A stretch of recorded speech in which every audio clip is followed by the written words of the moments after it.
RFM, la chronique du jour. Une virulente adversité politique à la veille d'élections locales mal engagées et une sous-région en proie à des islamistes armés. Macky Sall fait face à une montée des périls.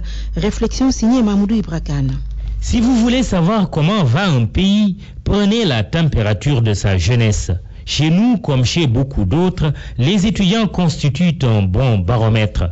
Les dernières nouvelles en provenance de l'université Cheikh Anta Diop, temple de la violence pour la circonstance, sont la preuve que le Sénégal est hyper tendu. Attention, un AVC est vite arrivé. L'atmosphère est donc lourde depuis quelque temps. Une conjoncture intérieure explosive, des élections municipales mal parties avec une affaire de liste de Touba qui divise une nation se voulant une et indivisible, dans la même affaire une élite démissionnaire, un caucus parité étonnamment aphone de peur de blasphémer, une commission électorale nationale autonome qui s'auto-disqualifie dans son rôle d'arbitre du jeu électoral, une adversité politique qui frise la haine, un hivernage imminent et encore gros de risques d'inondation au vu de l'état d'avancement peu rassurant des en banlieue dakaroise du Premier ministre nous a donné de constater.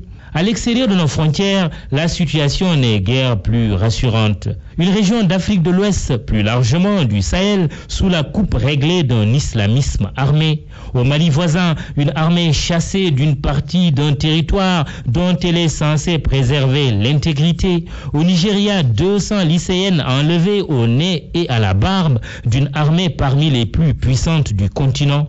Revenant à notre voisinage immédiat, la Mauritanie, la Guinée et la Guinée-Bissau, même au lendemain d'une élection présidentielle démocratique dans ce dernier pays, ne sont pas des modèles de stabilité.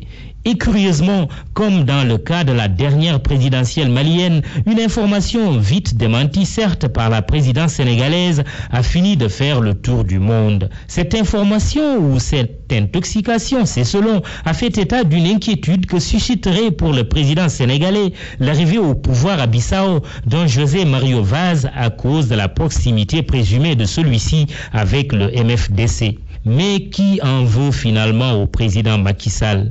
Mais que fait aussi le chef de l'État sénégalais pour desserrer l'étau ou en tout cas se défaire de cette manifeste ceinture de feu? Absent du pays depuis près d'une semaine, il rentre des lieux saints de l'islam sans doute requinqué.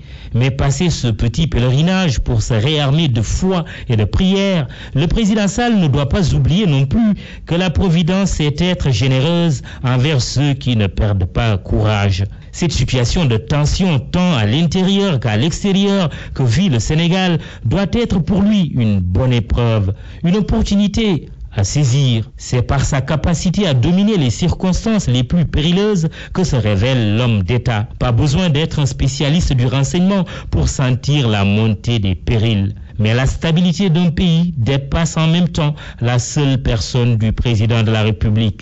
Elle interpelle toute une classe politique qui doit jouer le jeu, une classe politique à la hauteur de l'enjeu.